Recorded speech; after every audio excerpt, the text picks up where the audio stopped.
Good morning dear student. Class 10th में last कहानी है दो कलाकार, उसका यह अंतिम वीडियो है।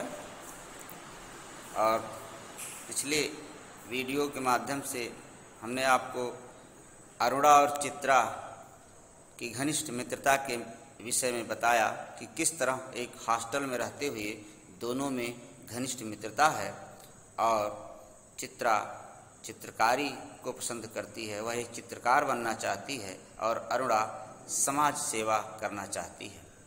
दोनों साथ साथ रहती हैं, साथ साथ पढ़ती हैं, लेकिन दोनों की जो रुचि है वह अलग अलग है। चित्रा आगे की पढ़ाई के लिए विदेश जाना चाहती है। अब उससे आगे आप समझने का प्रयास करें। आज चित्रा को जाना था। अरुणा सवेरे से ही उसका सारा सामान ठीक कर रही थी।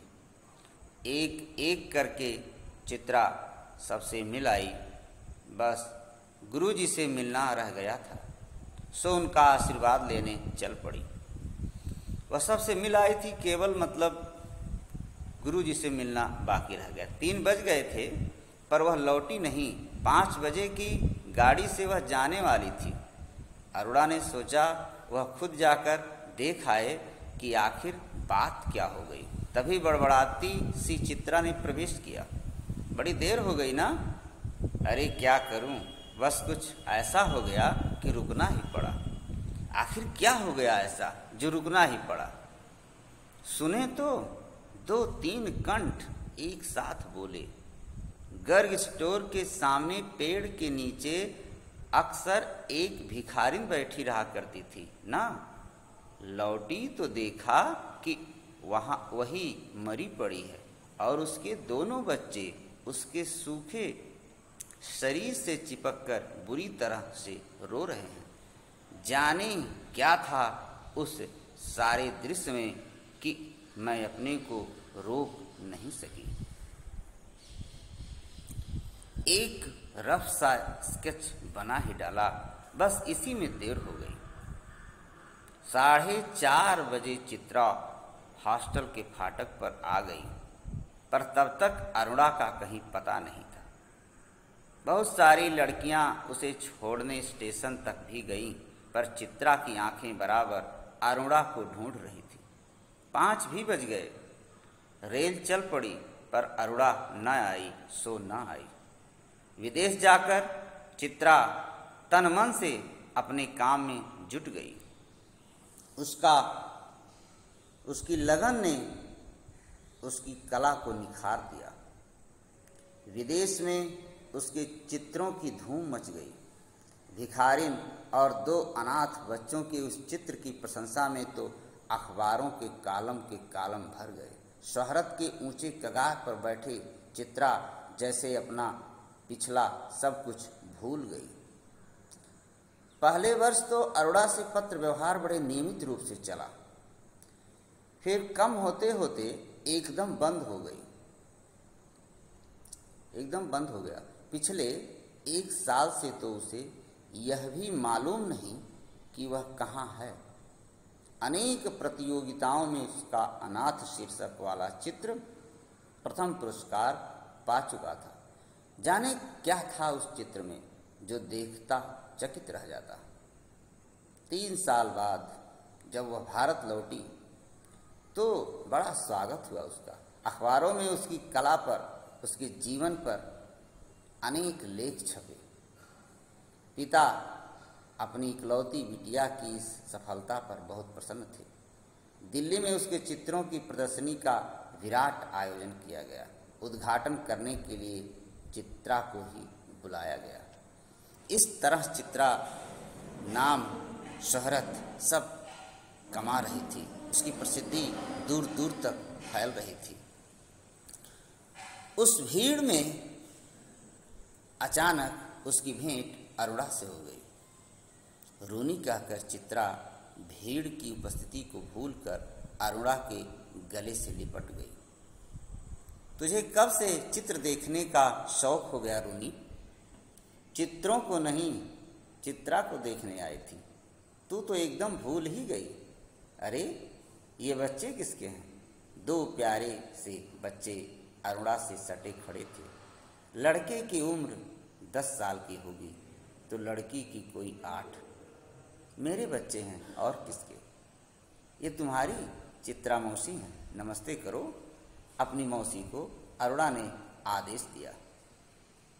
बच्चों ने बड़े आदर से नमस्ते किया, पर चित्रा अवाक होकर कभी बच्चों को और कभी अरुणा का मुंह देख रही थी।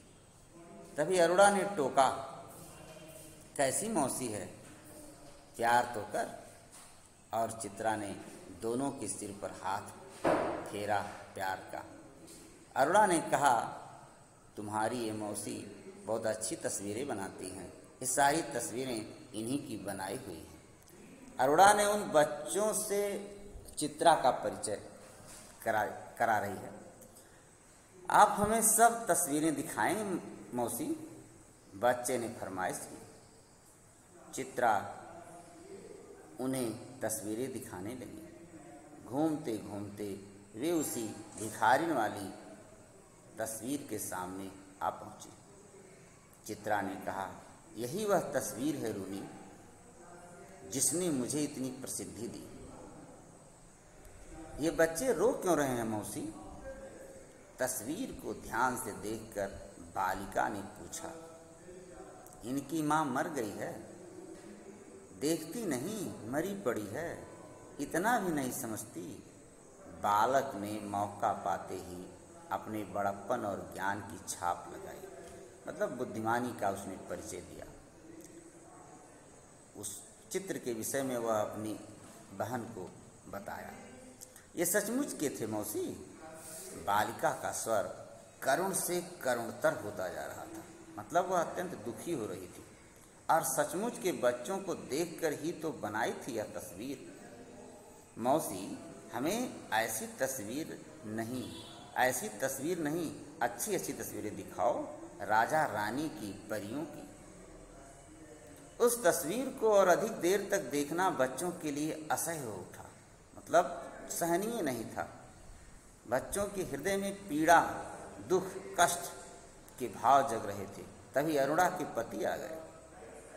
साधारण बातचीत के पश्चात अरुणा ने दोनों बच्चों को उनके हवाले करते हुए कहा, आप जरा बच्चों को प्रदर्शनी दिखाइए, मैं चित्रा को लेकर घर चलता हूँ।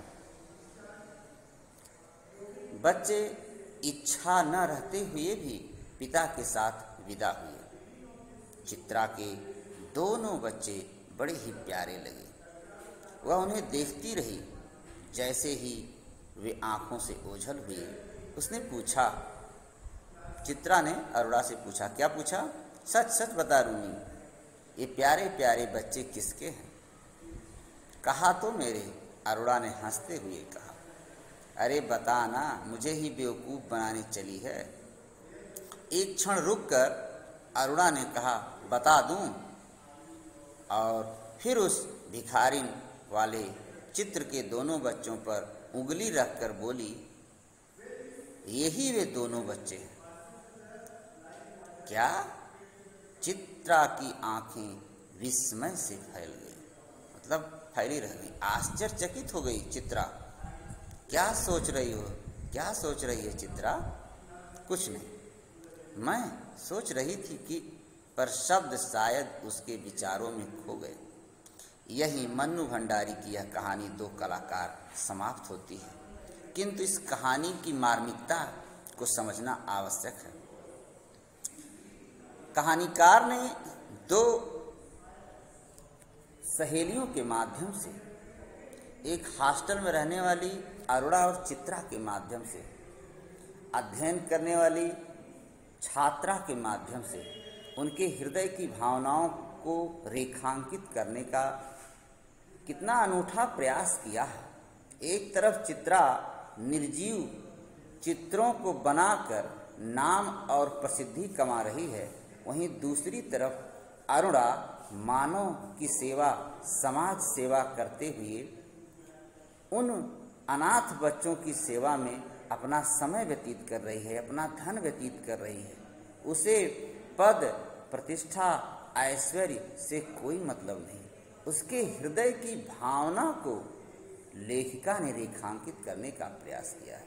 वास्तव में समाज में बहुत से ऐसे लोग हैं जो नाम और शोहरत के लिए जीते हैं, और बहुत से ऐसे लोग हैं जो परोपकार और मानव की सेवा के लिए अपना जीवन त्याग देते हैं, प्राण दे देते हैं।